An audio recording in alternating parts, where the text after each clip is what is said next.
Esta niña fue un caso que se destapó ayer en el municipio de Baní, pero ocurrió en el municipio Matanzas, en la comunidad del barrio Washington. Es una niña de 8 años que nos enteramos que fue abusada sexualmente, presuntamente, dice la abuela de la niña, por un ex coronel conocido como Nicolás Núñez. Anoche el municipio de Matanzas salió a las calles, hicieron una protesta grandísima porque ellos han tomado el caso en sus manos.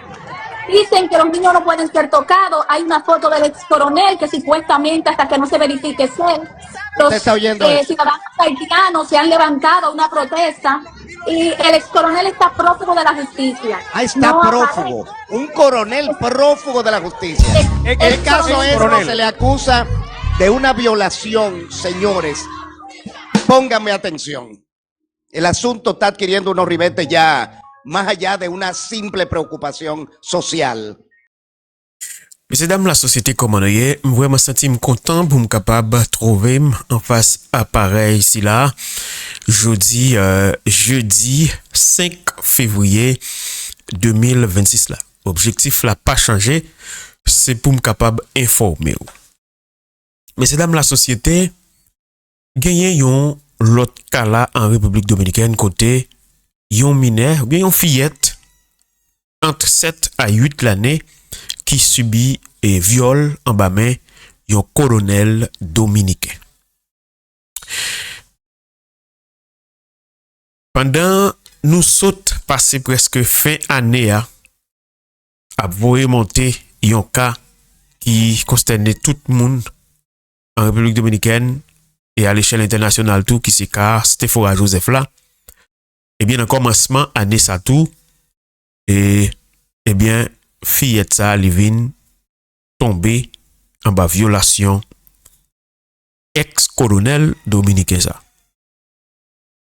Mais une bonne nouvelle parmi tout ça, viol, monsieur fait a pas guéri, mais, monsieur, la justice tape chercher monsieur après famille en fin de porter plainte, et y'a quelqu'un monsieur dans airport international Sibao pendant qu'il a essayé d'échapper pour aller aux États-Unis. On va développer tout ça pour nous dans l'émission ça. Mais qui t'aime dit nous, messieurs dames la société, le nous gagner petit nous, essayez connaître avec qui est n'a quitté yo frotté. Pas dire tel c'est bon voisin, pas dire tel pas qu'on fait ça qui mal. OK? Tifi rete tifi. M'bral développer tout cas ça pour nous, m'bral faire nous regarder vidéo ça qui lui même fait la une en République Dominicaine pour nous capable comprendre vraiment qui ça qui passe yo. Ou sous Michael Nito. C'est Michael Nito, nous toujours pas bon info. Nous, c'est Michael Nito, nous toujours by bonne info et c'est ça que fait ou fait deux chaînes, sa chaîne par pour capable informer tout à travers ça qui a passé en République Dominicaine avec Haïtiens et pourquoi pas dans le pays d'Haïti et tout le reste monde dans tout, quel que soit côté qui gagne Haïtiens, yo même à vivre. Mais c'est dans la société, me fait nous tendre et reportage si là, hier, et dans une chaîne télévision côté, yo toujours à parler mal de Haïtiens.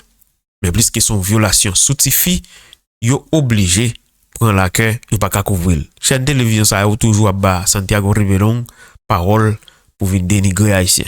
Mais fois ça hier, yo était obligé lever dossier ti fillette 7 à 8 l'année ça pour que et la justice lui même te fait chimel. Ça c'est vidéo avant yo Kembe et ex-colonel là. On a le temps ensemble avec messieurs dames la société après m'a expliquer nous. Esta niña fue un caso que se destapó ayer en el municipio de Baní, pero ocurrió en el municipio Matanzas, en la comunidad del barrio Washington. Es una niña de 8 años que nos enteramos que fue abusada sexualmente, presuntamente, dice la abuela de la niña, por un ex coronel conocido como Nicolás Núñez. Anoche el municipio de Matanzas salió a las calles, hicieron una protesta grandísima porque ellos han tomado el caso en sus manos. Dicen que los niños no pueden ser tocados. Hay una foto del ex coronel que supuestamente, hasta que no se verifique es él, los ciudadanos haitianos se han levantado a una protesta y el ex coronel está prófugo de la justicia. Ah, está No prófugo. Un coronel prófugo de la justicia. El caso es que se le acusa C'est Miss de ça. una violación, señores. Pónganme atención. El asunto está adquiriendo unos ribetes ya más allá de una simple preocupación social. A una niña de 8 años. Doble escándalo. Y una persona del cuerpo castrense que se entiende ha llegado hasta ahí sobre la base de Coronel. muchos méritos. Estamos hablando de un Bien. coronel. Es decir, Así es. hay que revisar, ¿eh? Es coronel. Es un ex coronel, Ahora casi sí. ahora me llamaron, fue intervenida su vivienda, se llevaron a su esposa detenida, no sé si como método de presión para que él se entregue, se la Investigación. llevaron detenida. Investigación. La abuela de la niña, Violeta La Paz, Dios según mío. informaciones, porque habla poco Desgarradora. español, ella habla poco español, en lo que pudimos entender, ella dice que el ¿Por qué de señor fue nacionalidad llorando, haitiana la niña? y la señora, y no tiene madre, su madre está muerta, solamente vive con la abuela. Ella Isabel. dice que el señor fue llorando. Ella dice que el señor fue llorando y que le dijo perdone, que la perdone, y ella decía de que, pero ¿por qué? ¿Por qué? Y le llevó de que panty, chancleta nueva y que le quería pagar la casa. Dice ella en declaraciones a Manaclar. Yo quiero, Isabel, escuchar esa. Dos veces hace eso. Ya, Di que dos veces hace bien, eso. Violeta, buenas tardes, para que nos cuente la situación desde el principio, qué tipo de relación No sé tenía eso. tú con el acusado, cuándo pasaron los hechos, en qué momento, o no del principio. Cuéntame. Di que, ¿Uno la agarra? ¿Cuándo pasó la situación? di que dos veces hace eso. Porque la muchacha, él decía, a la muchacha, si decía eso, él va a matar. Pero él tú le cosas. ¿Él la tú tenía sabes. amenazada? Sí, él lo amenazaba, sí. Di que. ¿Cuándo fue la primera vez, según lo que te dijo la niña? Después yo lo vi sangre, cuando él me decía eso así, él tenía dolor en la cabeza. Después decir, ¿qué fue, muchacho? Tú caminaste. Él camina raro, pero después yo baja pantalón, yo lo vi mucho sangre, él tiene. ¿Cuándo pasó eso? De noche, el domingo. El domingo. Antenoche. ¿Ustedes hicieron una manifestación anoche? ¿Eso fue el domingo en la noche? Sí, yo jala pantalón. ¿sabes? ¿La persona vive en ese sector? Sí, él vivía ahí mismo. Cerca de aquí. Solo Sí, él preguntarle a vive por ahí, Isabel. al lado, por ahí, la calle. ¿Qué tipo de Isabel. relación tenían el Ajá. acusado contigo y la Isabel, ¿qué hay de cierto que los comunitarios ayer se apostaron frente al cuartel de Matanzas y que Todos. y supuestamente intentaron, había intento de prenderle fuego y esas cosas? ¿Qué, tú Sí, tienes- querían prenderle fuego a la casa porque la señora va la noche antes a poner la denuncia y le dicen, según ella las declaraciones, que no es confirmado, ella dice que le dijeron como que no haga mucho show para agarrarlo, pero fue como una indiferencia, no sé si por ser ciudadana haitiana. ¿Qué información se tiene, Matanza, con relación a esta persona que se les indica presuntamente haber violentado a esa niña? ¿Qué información se tiene? No, en Matanza decía que era un hombre casado, normal, vive en el barrio Washington, igual que la niña, Ajá. y que la niña era cercana y jugaba en Casado la no, calle. divorciado, oye. Ya, pero Isabel, yo quiero pedirle al ex coronel que se entregue. Nicolás Núñez. Nicolás Núñez está prófugo de la justicia. Debe entregarse él como ex policía, ¿no? O ex No sabe. militar. Ejército, el Ex ejército, el Que militar. demuestre si es culpable o no, que se entregue. Pero para que lo Iván, demuestre. aguanta Un que se ex vaya. oficial debe entregarse. Bueno, si anda prófugo. Mese dam la sosyete, mkite nou tan de net pou m kapab eksplike nou bien sak pase. Selon deklarasyon gran pitit la ki se Violette Lapin, men se nou tan de yo di Violette Lapais, se Violette Lapin, dam nan di li wè ti pitit la ap mache en fason tre bizar. Et puis tête li ap fait le mal, li mande ti petit la qui sak passe. Ti petit la dit c'est un tel qui fait le tel bagay. Et puis dame nan rale pantalon sous ti petit la et puis l'ouè sang. En pile sang. Violette dit l'ellement de ti petit la combien fois monsieur fait ça? Ti petit la dit 2 fois. Yo ti moun qui entre 7 à 8 l'année.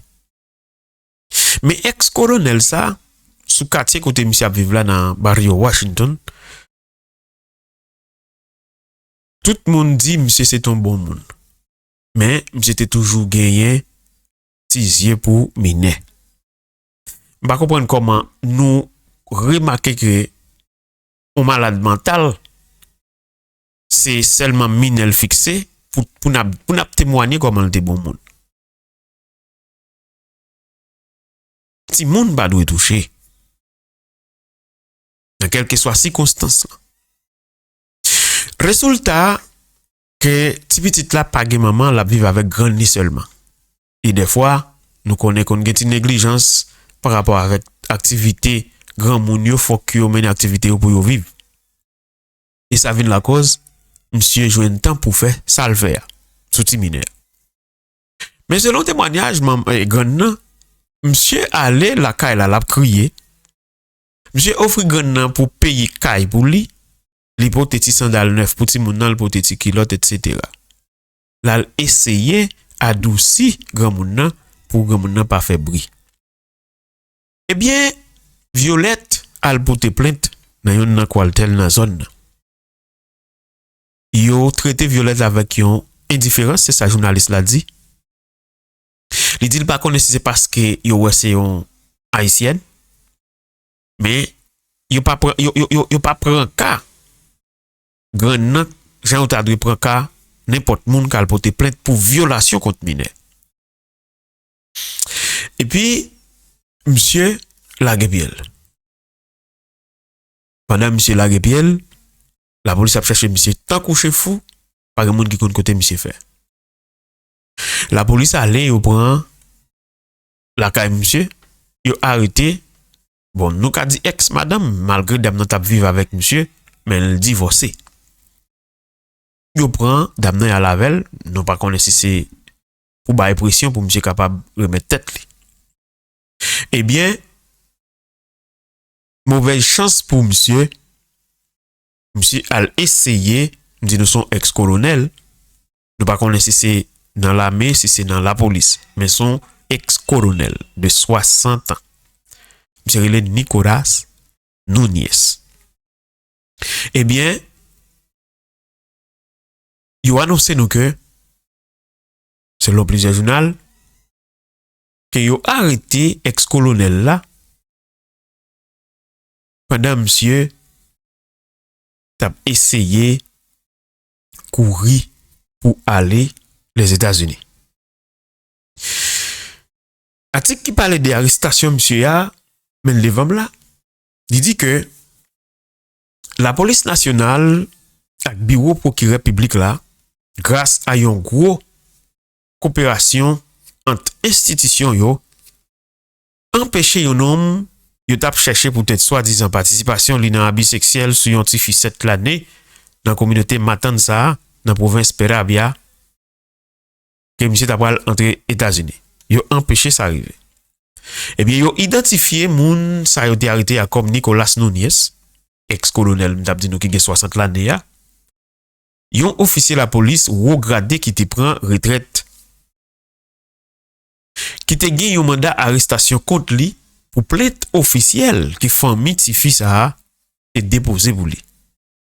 Identité ti fi a rete confidentielle net d'après la loi pour protection ti moun ak adolescent yo pas ka révéler identité yon ti moun 7 8 l'année yon mineur qui souffri bon quel que soit filié li pas bon pour révéler identité l'LCB viol mais encore la loi paraît anti-gens plus strict lorsqu'il s'est mineur.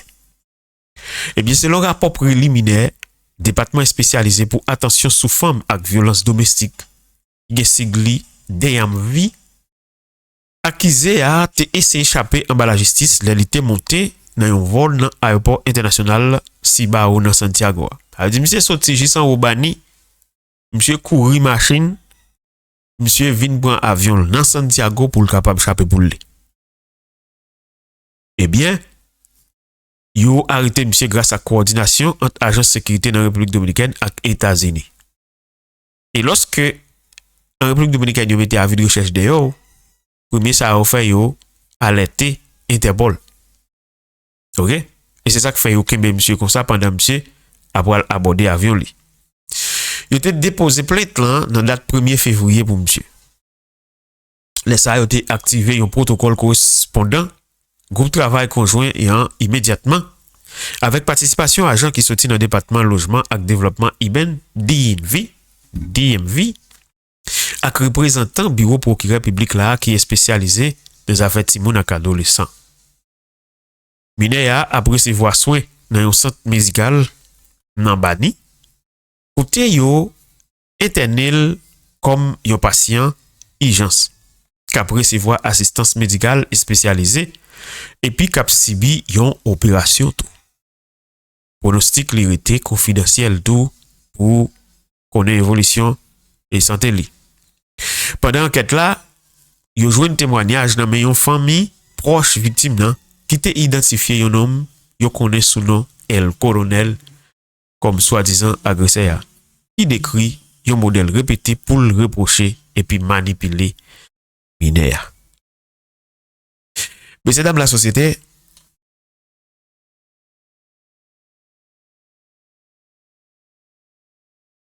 prends soin ti moun nou. Voyager sous ti moun nou. Nou pa konn qui est. Pas faire confiance ak n'importe moun ki lié avec ti moun nou. Des fois nous connaissons moun nan c'est gros moun nan société a. OK? Yo commence à rentrer dans l'âge ou dit un tel pas ka faire ceci, un tel pas ka faire cela. Menti. Des fois on connaît c'est des malades mentales que yo. Messieurs dames la société, m'étais bien content pour me porter vidéo ça pour nous. Grâce à Dieu, yo maré bourrois et que monsieur doit répondre une question de la justice. Et des dommages famille en tout même si ça pas réparer dégâts qui fait sous mineur.